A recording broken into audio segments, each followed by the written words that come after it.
Hello, everybody, and welcome back to another episode of the Flagrant Talk Sports Podcast. It's me, Isaiah, back with another weekly winners and losers video, the final one that I will do during the 2024-2025 season. It's crazy. Selection Sunday is less than a week away, and I am so incredibly excited. So, before getting into this video, I'm going to be listing three winners and three losers, kind of that I'm deeming over the course of the last week. We'll talk about the resume as a whole, what this means for their seeding, if they're going to make the tournament at this point, because in some of these cases, it's looking ugly, and some of the losers. If this is your first time on the channel, welcome. If you're a part of this series and have been tuning in, thank you, thank you, thank you. We've really been growing this channel over the last couple weeks, and we wouldn't be able to do it without all of you. So thank you. We have a March Madness playlist on the channel. But let's get into the video. First and foremost, let me say congrats to the 5 teams so far that have punched their ticket into the tournament. We have Lipscomb University, High Point, Drake, SIU, Edwardsville, and Omaha, who's getting in on a technicality, playing up against St. Thomas. St. Thomas is ineligible, so Omaha is in by default. Congrats to those 5 schools, as they will have their names read during Selection Sunday. And let's start this video off with the Huskers, the first loser, 17-14. And my goodness, what a absolute slide from one of the teams that was seemingly a lock to make the tournament, has now, in my opinion, fallen completely out of it. And since they can't play in their conference tourney, I think all hopes are done for the Huskers at 17-14. Here's a look at their entire game log: a 5-game losing streak to end the year, losing 6 of 7. The Ohio State loss, devastating. It's a bubble team. A bad loss to Minnesota. You lose that one to the Hawkeyes. Penn State, who also will not be in their conference tournament. And then Michigan, who's been on a downslide, neither team scoring 50 points. Ugly, ugly basketball for the Huskers. And as we take a look at their resume, it's not going to cut it. It's not going to cut it. 7-12 in the Big Ten. I believe 7-13. I don't think this is counting their game yesterday. But what a disappointing end to the season for the Huskers, where it looked like they were in. They have played their way out. 5-10 in quad 1, a quad 2 loss, 2 quad 3 losses, undefeated in quad 4, but it's not going to cut it. A 5-game losing streak, fallen in the net. I think the Husker season is officially over. And what a disappointing one it is. Next up, a first winner and a team that's done the exact opposite of everything I said. This is a team we have talked about in the winners losers video. It's the Arkansas Razorbacks, 19-12 now on the season in a loaded SEC. Calipari has his guys playing some great basketball, and they have earned their way into the tournament, in my opinion. Here's a full look at the calendar season for them. They'll start conference play against South Carolina, a game where they should win, gets them to 20 wins on the season. The Gamecocks are not a tourney team, so they do not want to lose this game if you're Arkansas, and kind of undo the work and leave it to the committee to deem if 19-13 coming off a loss to South Carolina is going to cut it. A couple weeks ago, I believe it was 3, I talked about this Razorbacks team, and I said, hey, in their final 4 games, they're going to need to go 3-1, in my opinion, to feel really good about their name being called for an at-large bid. As we can see, they did just that. Even though it was unconventional, they got destroyed by South Carolina. And once that happened, I was really concerned, because they ended the season against 2 tournament teams in Vanderbilt and Mississippi State that are very solid. And the Razorbacks took care of both of them, including a win over Texas before South Carolina. 3-4 in their final 4 games. That Gamecocks one, if they would have won that, I think they're a lock in. I think it's as close to a lock as possible for the Razorbacks. If they can get this win over South Carolina, they're in. What a season and a way to come together where, given the fact they went on that 5-game losing streak midway through the season, I thought all hope was lost. The Razorbacks collected themselves, got back, got locked in, and are now a tournament team. To me, here is their full resume. Top 40 in the net officially. Um, in a SEC that is, if to me, at minimum, going to tie the Big East record for most teams in a tournament. What a year for Calipari in his first season with the Razorbacks to bounce back. That Lipscomb University win is one that I made note of as well. That win looks heightened now, right? That's a team that won their conference. So you started the season getting a win against that team. I think the Razorbacks are playing some very good basketball at the right time. Even if they're one of the last 4 teams in, I am not counting them out to go on a little Cinderella type run and really disrupt a bracket or two in the meantime. Interesting year for the Razorbacks. Pieced it together at the end.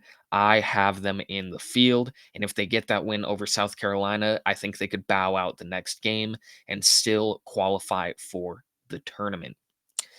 Next up, a loser, a blue blood that has not looked up to par.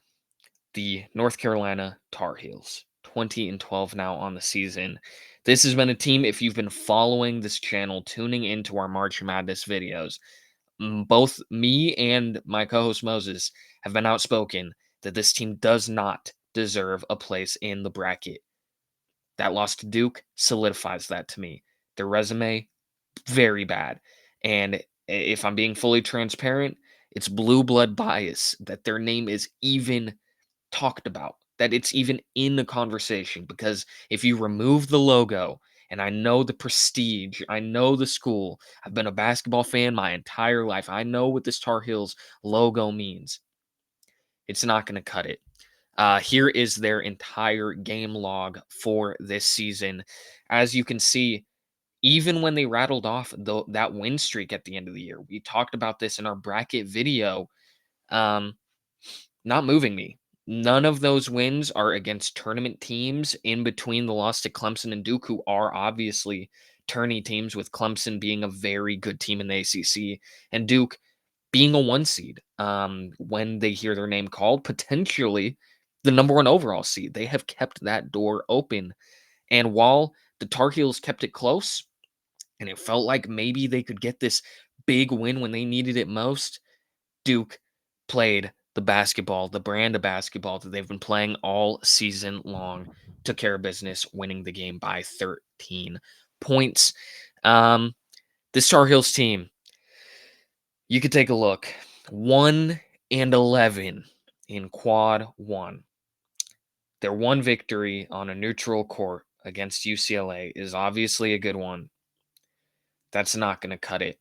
7-0 in quad 2. You have a quad 3 loss to Stanford, undefeated in quad 4. This isn't a tournament team. This isn't a tournament resume. I saw a account on Twitter, which obviously is the worst place to be, but it was a Tar Heels fan who was commented on a post about their resume and was like, well, you get us in as a 16 seed and we'll cause a problem for a 1 seed. Off what? Vibes? Hope? Cope? Because it's not on the resume. You have not proven you can beat any of these teams. That's a fact. Your resume is a fact. It can't be argued. This team isn't cutting it. Tar Heels out of the bracket. In my opinion, they need to win the ACC. They need to beat Duke to lock themselves in. I don't think they're deserving of an at-large bid at all. And to be quite honest, I don't think they have the ability to beat a Louisville, a Clemson, Duke at all. I really don't think it's possible. So we'll see. Crazier things have obviously happened this time of year, but I'm totally out on the Tar Heels. I think the season is done, barring an ACC title for them. A team that has kept hope alive. And we'll talk about the inverse of this because the team they beat this week is a loser in this whole thing, which is Texas. But the Oklahoma Sooners are a winner for me. 19-12. They've been a team that's been teetering on this bubble, and I think after this week have done a good job of locking themselves into the tournament. Here is their entire calendar on the year. A great game coming up against Georgia, another bubble team, a team that got hot right here at the tail end of the season and is playing some good basketball even with a loss this week. I think it's going to be very interesting for the Sooners team because you get the win over Missouri and Texas that I think locks you in. You needed these wins, you got them. I think you've played yourself into the tournament after what was a very ugly stretch of losses against Auburn, Tennessee, Missouri, LSU, Florida. It was a bad stretch of basketball, and they've rattled off multiple losing streaks of 4 games or more this year. But they're winning them when they need it most. Obviously, all the work they did at the first third of the year really helps propel that resume. And they got the wins when they needed them. As for Texas, I think they're done. Um, I they have to me at least, make an SEC title game and lose to like Auburn, Florida. They're gonna need to beat all of these teams to get in now, and even then, there's not a lock. So we'll see. But as for the Sooners, I think they have played themselves in the tournament, even with a loss to Georgia in the first round, if that is something that happens for them. Obviously, we will see. The resume as a whole, top 50 in the net, 6-10 in quad one. We no need to talk about the SEC. It's the story of the year. You've played a historic season. You look at the conference record and you go, wow, in most years, this wouldn't cut it. That is true. This isn't most years. The Sooners 6-10 in quad one, 4-1 in quad two, 2-1 in quad three. LSU and South Carolina, they play spoiler to these teams where they're not playing to make a bracket. They're done. Unless they win an SEC tournament, they have zero hope. They're the only two teams in here that I feel have zero hope.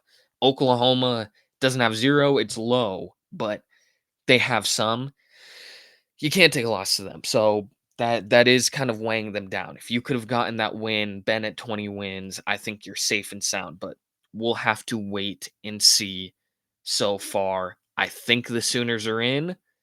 Win that game over Georgia, and I'm willing to lock them in the field. Next up, the final loser. And if you have been tuned into this channel, you know my co host Moses, a graduate from Boise State.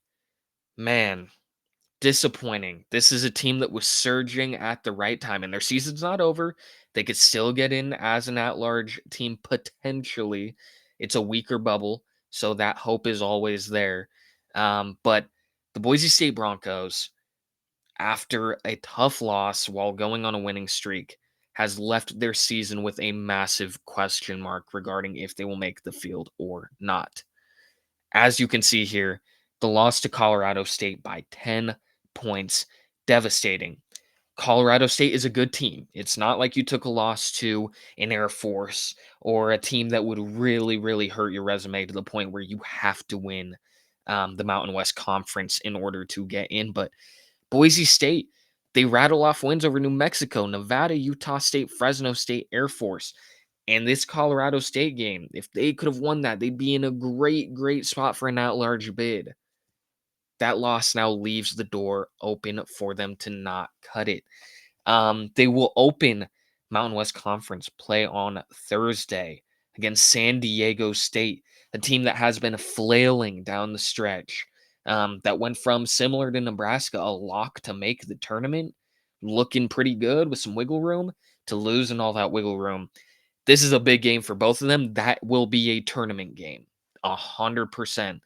Um, I think either team that loses that, there's a good chance it completely obliterates any hope of them making the tournament as an at-large team. So, definitely a game to tune in on. The Broncos team, Tyson Dagenhart, incredible. One of the best players in the Mountain West.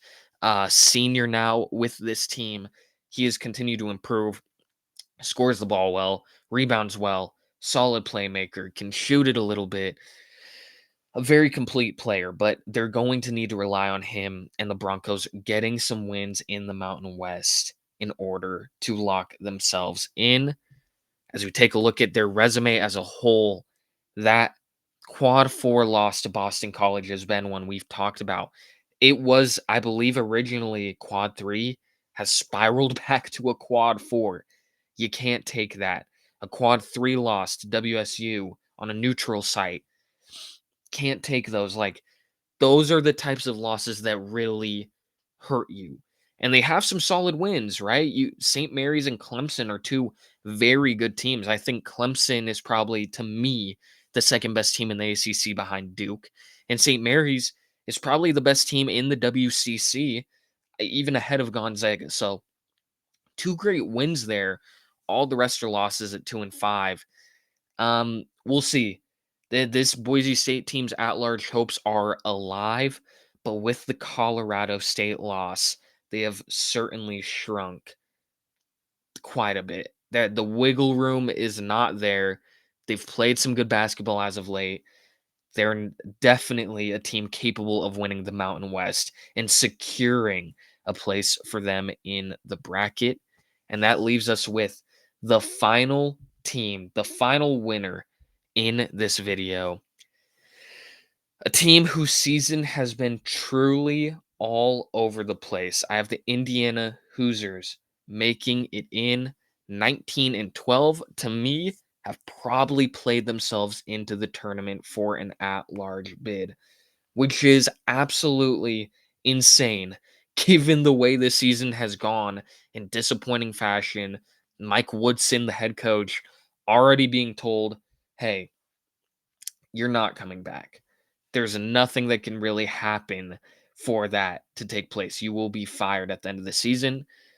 Indiana is playing some good basketball, though, at the right time. We'll take a look at their entire calendar. The big one here, right? They did lose this week to Oregon in a 9-point loss, but the win over Ohio State, another bubble team, might just be what locks them into the tournament.